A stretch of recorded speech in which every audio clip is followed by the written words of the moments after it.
Good morning, everyone. It's Thursday morning. Do you know it's Thursday morning? I have not been on here since Sunday morning, and I just realized that this morning. And so I'm not doing exactly what the Lord asked me to do. I mean, the Lord asked me to come on and speak about Him and spend our time with Him in the morning. And I haven't been coming on as regularly as I should, which kind of brought up the topic of obedience. I know obedience is not going to be a familiar topic or a popular topic for some people, but you know what? The Lord wants relationship with us, and like any good father, He wants us to do His will, to be obedient to Him. And as I say, I have not been coming on as regularly as I should. I've let myself be distracted by other things, as they say in the Bible, the cares of life. And that's not a good thing when you're trying to be obedient. And so when I was praying this morning and asking the Lord to show me what I needed to speak about this morning, He said obedience. And the main scripture that jumped out at me was Joshua 10 verses 12 and 14. Because when we're obedient, the Lord can make even the earth stand still, even the earth become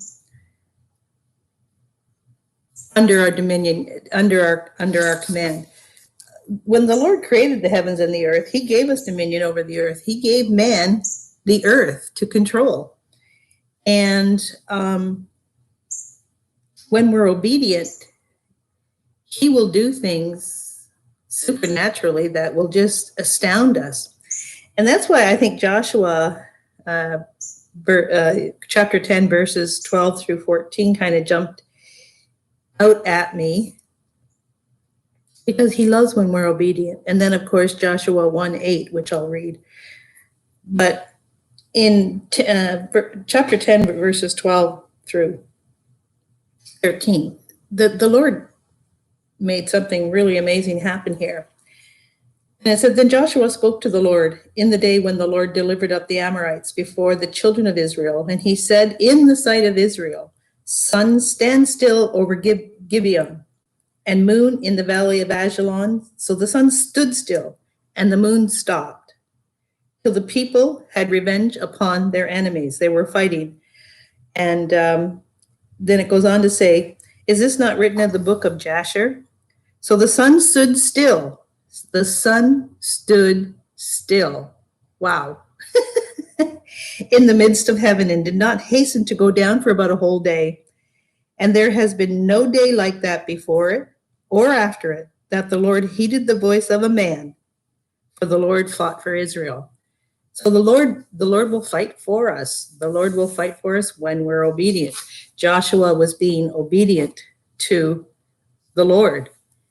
And so the Lord stopped heaven and earth to make it so that all of the advantages were to Joshua, because you can't fight in the dark. You can't fight unless you can see your enemy. And the Lord made that happen. And then in Joshua 1, chapter 8, why did I want to bring that one up again?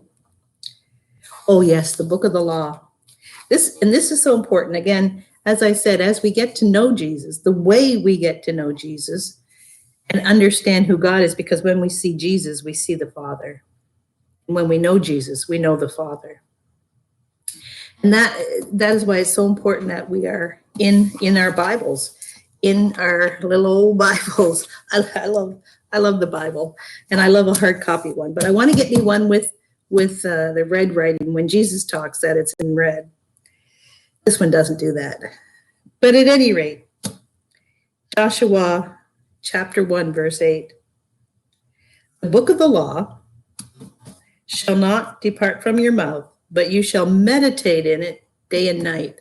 So you should meditate in it day and night. As I've said in other broadcasts here, if someone had told me, even a few months ago, a year ago, certainly further back, that I would spend 3 to 4 hours a day in the Word in one form or another, I'd have told them they were out of their minds. They were like losing it. And now I'm sure that there are many who think I'm losing it because I spend a lot of time with the Lord. But you know what? It makes a difference. It makes a difference. So meditate in it day and night, that you may observe to do according to all that is written in it. For then you will make your way prosperous, and then you will have good success. So what is it that you're wanting good success with? Are you starting a business? You don't have to worry, because whatever you want to do, if you're in relationship with God and you know the Son and you know his will for your life and you're obedient to it, then as it tells us in John 14, verses 13 and 14, and whatsoever, so it doesn't matter what it is, you can ask for anything. Whatsoever you shall ask in my name, that will I do, that the Father may be glorified in the Son. That's why he wants to give you whatsoever you ask for. And if ye shall ask anything, that's Jesus talking, anything in my name, I will do it. Well, come on, folks. What do you want? What do you want? Any of you who are listening to me regularly know that I'm giving my car to my grandson. He's coming for it next Friday. He's so excited. Oh my gosh, he's so excited. I'm so excited. I can hardly wait to give it to him. And then I'll be without a car for a time. I don't know how long. Who knows? Maybe the Lord has one for me that day or the next day, or maybe 6 months down the road. I don't know what the Lord's plans are, but I know I honor him by being obedient to his will. And, I've been asking him for a lot of big things. And so he said, good, it's yours.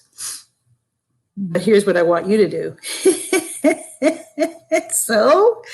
But I'm telling you, I have absolute peace about this, and certainly much joy. And every day, my grandson and I are talking about different things that we have to get done in order for him to come pick up the car. And for his part, if he could, he'd be here today for it. but he can't get to London until next Friday. So I'm looking forward to that. But in Psalms 89, verse 34, and this is in the New Living Translation, the Lord tells us, no, I will not break my covenant. That's his contract with you, his covenant, his promises. I will not take back one word of what I said. So whatever the Lord has told you, whatever he's promised you, you can take that to the bank, literally. You can take that to the bank.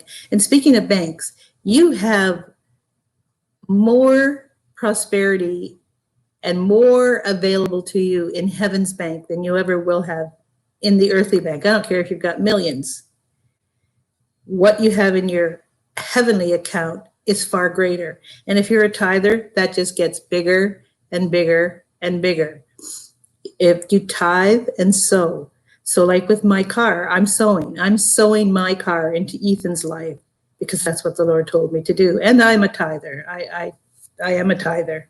I believe in it because you know what? I believe everything that's written in this book. And so if it says it in this book, it means I must follow that.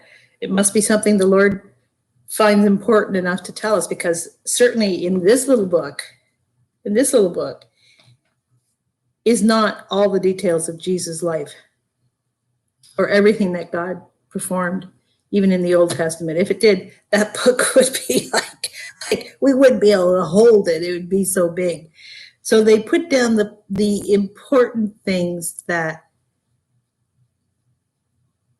Jesus wanted us to know. So know that he wants our obedience, but there isn't anything he wouldn't do for us, include stop the moon from rising and stop the sun from setting. He can do that. He can do that. And just remember that Jesus is the name above all names. I don't care if it's poverty. I don't care if it's cancer. I don't care if it's Satan. Jesus is the name above all names. And Jesus wants to be there for you. So, sorry I haven't been around all week. I'm going to get better. I'm going to get better. I was talking to the Lord about that this morning and asking him to help me in that, and he will.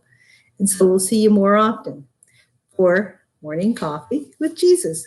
Have a great day, and we'll see you again soon.